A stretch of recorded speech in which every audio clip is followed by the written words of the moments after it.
Hi, I'm Chris. In this video, I'll show you how to generate art from text using Neural Network Stable Diffusion by Phygital Plus, step by step. Type stable and choose stable diffusion.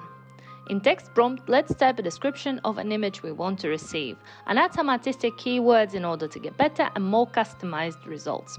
So here for me, it's an Asian princess making a wish on a flower, a close-up portrait.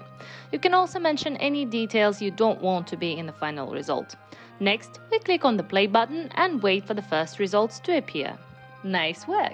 Now we can try to change the number of steps so that to receive more detailed pictures and adjust seed, which in plain words show to what extent the results will differ from one another.